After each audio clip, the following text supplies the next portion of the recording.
మనుషుల్ని నేను కాపాడుకుంటా. అవసరమైతే ఒంగోలులోనే 24 గంటలు ఉంటా.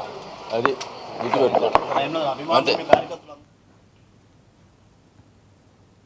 అమరావతిలో అతిపెద్ద క్రికెట్ స్టేడియం నిర్మించాలని ఏపీ క్రికెట్ అసోసియేషన్ నిర్ణయించింది. ఎంపీ కేశినేని చిన్ని ఆధ్వర్యంలో ఏసీఏ వార్షిక సర్వసభ్య సమావేశం జరిగింది. ఈ సమావేశంలో కేశినేని చిన్ని మాట్లాడుతూ రాష్ట్రంలో క్రీడలను అభివృద్ధి చేసేందుకు తీవ్రంగా కృషి చేస్తున్నామన్నారు. విశాఖలో మహిళల వరల్డ్ కప్ నిర్వహిస్తున్నామని, ఈ మేరకు 5 మ్యాచ్లు నిర్వహించేందుకు అనుమతి లభించిందని చెప్పారు. 2 ఏళ్లలో 25 జిల్లాల్లో క్రికెట్ స్టేడియాలు నిర్మిస్తామన్నారు. కర్నూలు, నెల్లూరులో ప్రభుత్వ స్థలం ఉందని అక్కడ కూడా స్టేడియంలు నిర్మించేందుకు చర్యలు చేపడుతున్నామని కేశినేని చిన్ని చెప్పారు. అన్ని జిల్లాల్లో క్రికెట్ మ్యాచ్లు నిర్వహిస్తామన్నారు. అమరావతి స్టేడియం రాష్ట్ర ప్రభుత్వంతో మాట్లాడుతున్నాం. గౌరవ ముఖ్యమంత్రి వారు ఇదే చెప్తున్నారు. మంచి స్టేడియం, మంచి వసతులు ఉన్న స్టేడియం నిర్మించాలని చెప్తున్నారు. స్పోర్ట్స్ సిటీలో క్రికెట్ స్టేడియం ఉండబోతుంది.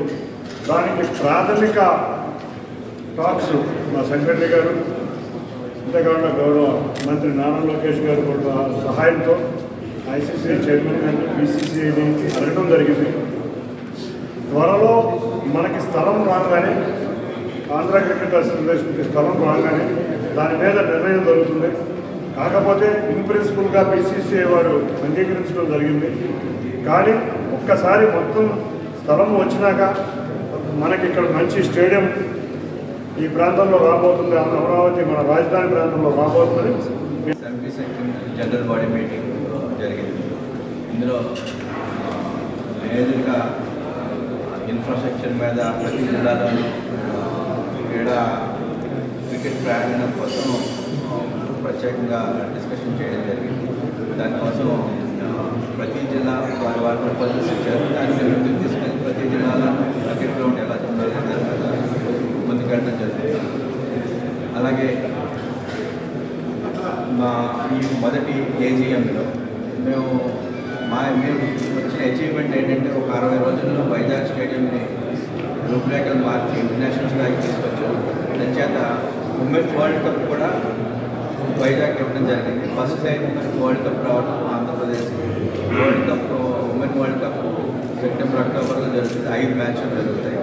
ఇవన్నీ కూడా ఆంధ్ర క్రీడామాలకి ఒక పండగ కింద ఇన్ని మ్యాచ్లు ఆంధ్రాలో రావడం ఇదే ఫస్ట్ టైం. మీ అందరికీ చేసిన మా ప్రెసిడెంట్ గారికి, అలాగే బీసీసీ వారందరికీ కృతజ్ఞతలు తెలియజేస్తున్నాం. 72nd జనరల్ బాడీ మీటింగ్ జరిగింది. ఇందులో మేజర్గా ఇన్ఫ్రాస్ట్రక్చర్ మీద ప్రతి జిల్లాలోనూ క్రికెట్ ప్రారంభం కోసం ప్రత్యేకంగా డిస్కషన్ చేయడం జరిగింది.